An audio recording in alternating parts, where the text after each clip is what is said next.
संत तुकाराम। गुल्ली डंडे का खेल बंद हो गया था और 4-5 लड़के एक बच्चे को डंडे से पीट रहे थे। बच्चे की माँ उसे छुड़ाने की कोशिश कर रही थी, मगर बच्चा था कि न रोता था न चिल्लाता था। इतने में उसके पिता भी वहां पहुंच गए। उन्होंने मारने वाले लड़कों के हाथ से डंडा छीनकर दूर फेंक दिया। माँ और पिता ने बच्चे को उठाया और उसे घर लाकर बिस्तर पर लिटाया। जहां चोट लगी थी वहां हल्दी लगाई। पिता ने पूछा, क्यों बेटा, उन लड़कों ने तुम्हें क्यों पीटा और तुमने चुपचाप सह क्यों लिया? बच्चे ने उत्तर दिया, पिताजी, आप ही ने तो सिखाया है ना कि कभी किसी को मारना विट्ठल भक्त को शोभा नहीं देता। साथ ही मैं ये भी देखना चाहता था कि मैं कितना सह सकता हूँ। मैं अपनी परीक्षा ले रहा था। इस तरह से अपनी परीक्षा लेने वाला यह बालक था तू कोबा या तुका। इसी तुकोबा ने बाद में संत तुकाराम के नाम से प्रसिद्धि पाई। पुणे से लगभग 24 किलोमीटर के फासले पर देहू नाम का एक छोटा सा गांव है। आबादी थी कुल 300 घरों की। गांव के उत्तर में पहाड़ है। इस गांव को पावन करती हुई एक नदी बहती है जिसका नाम है इंद्रयणी। इसी देहू गांव में तुकाराम का जन्म हुआ था। उनके पिता का नाम बोलहोबा और माता का नाम कनकाई था। उनके जन्म का वर्ष निश्चित रूप से ज्ञात नहीं है। अनुमान है कि वे 1608 ईस्वी में पैदा हुए थे। तुकाराम के 2 भाई और थे। सावजी उनसे बड़े और कान्होबा उनसे छोटे। तुकाराम के पिता बोलहोबा की गांव में दुकान थी। वे विट्ठल के परम भक्त थे। शाम को दुकान से लौटते ही वे सब बच्चों को साथ में बिठाकर भजन गाया करते थे। भजन गाने में सभी बच्चों की रुचि थी, किंतु सावजी तो जैसे इसमें खो ही जाते थे। एक दिन पिता ने उन्हें बुलाकर कहा, सावजी, तुम सबसे बड़े हो। मेरे पीछे सारी गृहस्थी को चलाना तुम्हारा कर्तव्य है। पर सावजी इस झंझट में पड़ने के लिए तैयार नहीं हुए। तब पिता ने 14 वर्ष की उम्र में रुखमाबाई नाम की एक लड़की के साथ तुकाराम का विवाह कर दिया। तुकाराम उसे जीजा कहते थे। धीरे धीरे तुकाराम अपने पिता के साथ दुकान पर जाने लगे। उनके पिता ना कभी कम तौलते थे, ना किसी को खराब माल देते थे और ना कभी झूठ बोलते थे। यह देखकर तुकाराम ने तय किया, मैं भी पिताजी की भांति ही सच्चा दुकानदार बनूंगा। धीरे धीरे उन्हें कारोबार में आनंद आने लगा। घर में लोग बड़े प्रेम से रहते थे। रुखमाबाई को भी सबका स्नेह प्राप्त था, पर वे सदा बीमार रहती थी। इस पर बोलहोबा ने अवलाई नाम की एक अन्य लड़की से तुकाराम का दूसरा विवाह कर दिया। इसके कुछ दिन बाद ही बोलहोबा का देहांत हो गया। फिर थोड़े ही दिन में माँ और बड़े भाई की पत्नी भी चल बसी। बड़े भाई सब कुछ छोड़कर तीर्थ यात्रा के लिए निकल गए और घर की पूरी जिम्मेदारी तुकाराम के ऊपर आ गई। एक दिन की बात है, तुकाराम दुकान पर बैठे थे। एक ग्राहक ने चावल का भाव पूछा और भाव सुनकर वह वापस जाने लगा। तुकाराम ने पूछा, भाई, चावल खरीदने हैं तो खाली हाथ क्यों जा रहे हो? इस पर ग्राहक बोला, तुकाजी, चावल तो खरीदने हैं, मगर आपने जो कीमत बताई है उसे मैं नहीं दे सकता। मैं गरीब आदमी हूँ। सोचा था जितने पैसे हैं उनसे चावल मिल जाएगा। घर में 2 दिन से खाना नहीं बना। यह सुनकर तुकाराम दुखी हो उठे। बोले, भैया, मेरे भी बाल बच्चे हैं, मैं तुम्हारा दुख जान सकता हूँ। देखो, तुम्हें जितना चावल चाहिए ले जाओ, पैसे जितने हैं दे दो। मेरी दुकान होते हुए क्या इस गांव के किसी घर के बाल बच्चों को भूखा रहना पड़ेगा? यह सुनकर ग्राहक को आश्चर्य हुआ। ऐसा दुकानदार उसने आज तक नहीं देखा था। तुकाराम जी, आप तो देवता हैं। ये कहते हुए वह उनके पैर छूने के लिए आगे बढ़ा तो तुकाराम ने कहा, मैं तो मनुष्य हूँ। एक मनुष्य को दूसरे मनुष्य का दुख समझना चाहिए। अगर पैर छूने हैं तो मेरे नहीं, विट्ठल के पैर छुओ। ग्राहक चावल लेकर चला गया। तुकाराम की इस उदारता की बात पूरे गांव में फैल गई। नतीजा यह हुआ कि स्वार्थी लोगों ने इसका पूरा फायदा उठाया। चावल के आधे दाम भी वसूल नहीं हुए, पर तुकाराम खुश थे कि उन्हें दुखी लोगों के दुख दूर करने का अवसर मिला। यह सिलसिला बराबर चलता रहा। तुकाराम दुकान में बैठे भजन गाने में मस्त रहते और बच्चे मनचाही चीज़ें उठाकर ले जाते थे। थोड़े समय बाद ऐसी स्थिति आ गई कि नया माल खरीदने के लिए पैसे नहीं रह गए और तुकाराम को घर का कीमती सामान गिरवी रखकर साहूकार से कर्ज लेना पड़ा। तुकाराम ने इन पैसों से दूसरी जगह जाकर व्यापार करने का निश्चय किया। वे लाल मिर्च खरीदने और उसे बेचने के लिए कोंकण पहुंचे, पर यहाँ भी उन्हें धोखा खाना पड़ा। मिर्च पूरी बिक गई, लेकिन पैसे बहुत कम वसूल हुए। उन्हें पैसे कम मिलने से अधिक दुख इस बात का था कि एक मनुष्य दूसरे मनुष्य से ऐसा व्यवहार क्यों करता है। लेकिन गृहस्थी तो चलानी ही थी। व्यवहार कुशल अवलाई ने अपने पिता से मिली जमीन गिरवी रखकर साहूकार से 200 रुपए लिए। इन रुपयों से तुकाराम ने नमक खरीदा। वे उसे अच्छे मुनाफे के साथ बेचकर लौट रहे थे। रास्ते में एक ब्राह्मण के मांगने पर सारा रुपया उसे देकर खाली हाथ घर चले गए। ऐसी घटनाएं अनेक बार हुई, लेकिन अभंग रचने और विट्ठल के भजन गाने में मस्त तुकाराम इनसे कभी विचलित नहीं हुए। उन्हें किसी प्रकार का सांसारिक लालच छू भी नहीं पाया था। इसी बीच महाराष्ट्र में भयंकर अकाल पड़ा। तुकाराम का कहना था कि जो संकट आया है उसका सामना करना ही पड़ेगा। सारा भरोसा परमेश्वर का है, उसी पर विश्वास रखना होगा। संत तुकाराम वारकरी संप्रदाय के 4 प्रमुख संतों में से थे। इस संप्रदाय के अन्य 3 संत थे, ज्ञानदेव, एकनाथ और नामदेव। तुकाराम के वंश में पंढरपुर जाने की परंपरा थी।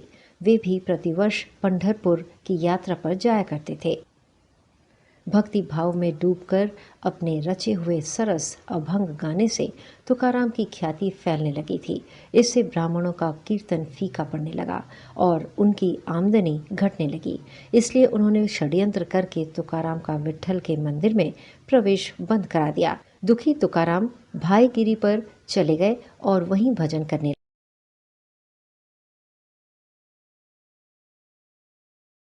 अवलाई उन्हें खोजती हुई वहीं पहुंची और बोली, पहले कुछ काम धाम करके पैसा कमाओ, बाल बच्चों की परवरिश करो, तब तुम्हारा ईश्वर भी प्रसन्न होगा। स्वर्ग क्या दूसरा कुछ है? अपने लोगों को भूलकर थोड़े ही ईश्वर के पास जा सकते हैं। बाल बच्चे ही परमेश्वर हैं, उन्हें सुखी करना ईश्वर को सुखी करना है। उसकी यह बात तुकाराम के दिल में बैठ गई। उन्होंने घर लौटकर गांव के एक किसान के खेत में पहरा देने का काम शुरू किया। गांव में जहां संत तुकाराम के प्रति श्रद्धा रखने वाले लोग थे, वहीं कुछ लोग उनकी ख्याति से जलते भी थे। तुकाराम खेत में पहरा देते हुए भजन गाने में लीन थे। तभी उनके एक विरोधी ने खेत में जानवर छोड़ दिए। जानवरों ने लहलहाती फसल चौपट कर डाली। यह देखकर खेत के मालिक का बिगड़ना स्वाभाविक था। तुकाराम के विरोधियों ने किसान को और उकसाया। मामला पटेल तक गया। तय हुआ कि हर साल खेत से जितनी फसल मिलती थी उतनी ना मिली तो तुकाराम का मकान खेत के मालिक ज्ञानबा का हो जाएगा। कहते हैं, जब फसल काटी गई तो खेत में हर फसल से कई गुना अधिक अनाज पैदा हुआ। इस पर ज्ञानबा ने अपने हिस्से का अनाज रखकर बाकी अनाज तुकाराम के घर भेज दिया। तुकाराम इसे लेने के लिए तैयार नहीं थे, लेकिन जब ज्ञानबा अनाज छोड़कर चले गए तब तुकाराम ने आवाज लगाई, अरे कोई भूखा है? जो भूखा हो वह आ जाए, यह विट्ठल का दिया हुआ अनाज है। तुकाराम की आवाज़ सुनकर गरीब और भूखे लोगों की भीड़ लग गई। संत तुकाराम ने अपनी रखवाली की मजदूरी का अनाज रखकर बाकी सब बांट दिया। पति ने उन्हें टोका तो वे बोले, जो मुफ्त में मिला था वही मुफ्त में बांट रहा हूँ। जिसके लिए परिश्रम नहीं किया उसे लेना अधर्म है। संत तुकाराम के भक्ति भाव की, उनके लोभ रहित जीवन की और उनके रचे हुए अभंगों की ख्याति अब दूर दूर तक फैल चुकी थी। छत्रपति महाराज शिवाजी ने भी उनकी कीर्ति सुनी और वे इससे बड़े प्रभावित हुए। उन्होंने संत की कुछ सहायता करने का निश्चय किया। एक दिन तुकाराम बाजार गए थे। महाराज शिवाजी अपने सिपाहियों के साथ बहुत सा सामान लेकर उनके घर आए। शिवाजी ओट में छिपे रहे और सिपाहियों ने सब मूल्यवान सामान अवलाई को दिया और बताया कि शिवाजी महाराज ने यह आप लोगों के लिए भेजा है। अभावों में जीवन बिताने वाली अवलाई और उसके बच्चे ये सब देखकर बड़े प्रसन्न हुए। इतने में संत तुकाराम आ पहुंचे। मूल्यवान सामग्री देखकर उन्होंने सिपाहियों से कहा, मैं इन चीज़ों को स्वीकार नहीं कर सकता, आप इन्हें ले जाइए। उन्होंने सब गहने कपड़े लौटा दिए। उनका कहना था, ये हमारा नहीं है, ये दूसरों का है। जो अपना नहीं है उसे किसी भी हालत में स्वीकार नहीं करना चाहिए। इतना सुनते ही पेड़ की आड़ में छिपे महाराज शिवाजी बाहर निकल आए। पैर छूकर उन्होंने संत तुकाराम को प्रणाम किया।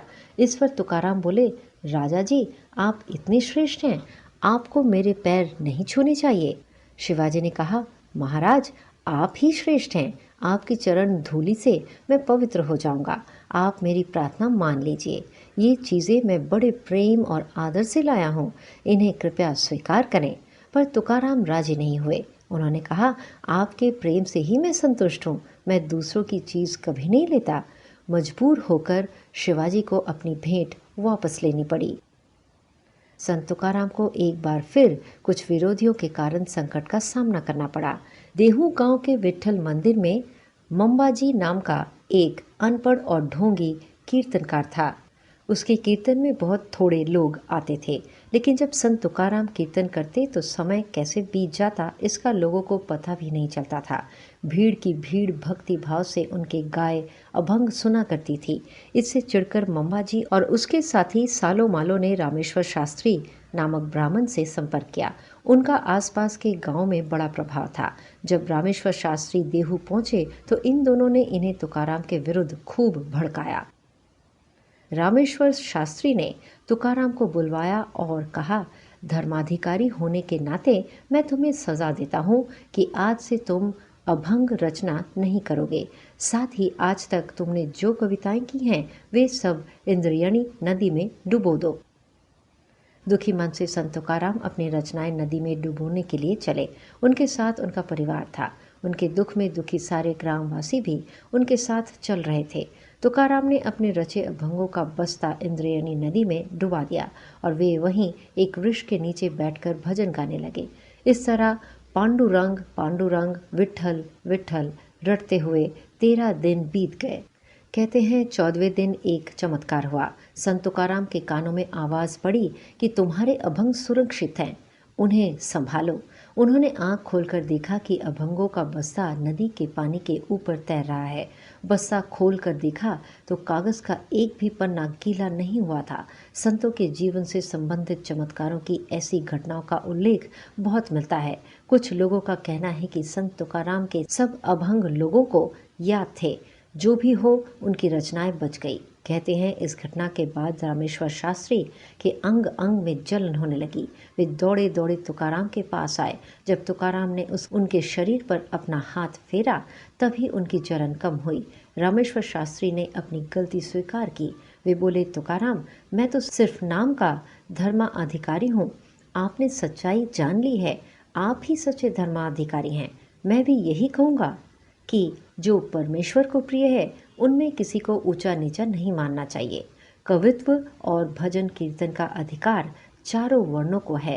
परमेश्वर भक्ति करने में दोष नहीं है। इस घटना के बाद संत तुकाराम की ख्याति और भी फैल गई। छत्रपति शिवाजी महाराज उनकी त्याग भावना पहले ही देख चुके थे। कहते हैं उन्होंने तुकाराम के लिए बुलावा भेजा, पर तुकाराम जाने के लिए तैयार नहीं हुए। उन्होंने कहला भेजा, मेरे आने से आपका क्या फ़ायदा होगा? मैं एक विट्ठल भक्त हूँ। मैं ना तो आपको राज काज में सलाह मशविरा दे सकता हूँ और ना आपका सिपाही बन सकता हूँ।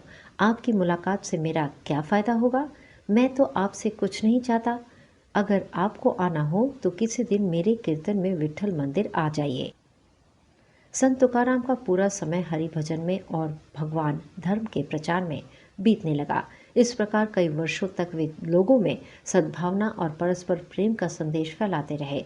फिर धीरे धीरे उन्होंने अनुभव किया कि मैं अपने जीवन का कार्य पूरा कर चुका हूँ। एक दिन अपनी पत्नी से कहा, अवलाई, मैं आज परमेश्वर के पास जा रहा हूँ, मेरा विट्ठल मुझे बुला रहा है। इसके बाद संत तुकाराम इंद्रियणी नदी के किनारे कीर्तन करने चले गए। वहाँ पर अपार भीड़ जुट गई थी। तुकाराम ने गाया, तेची भक्ति तेची ज्ञान, एक विट्ठल जान। विट्ठल को समझ ले, यही भक्ति है, यही ज्ञान है। फिर वे गाने लगे, मैं अब अपने गांव जा रहा हूँ, मेरा प्रणाम स्वीकार कीजिए। रामकृष्ण विट्ठल का भजन कीजिए। तुका अब बैकुंठ जा रहा है। उस समय संत तुकाराम की उम्र 42 वर्ष की थी। कहते हैं उसके बाद संत तुकाराम को किसी ने ना तो जीवित अवस्था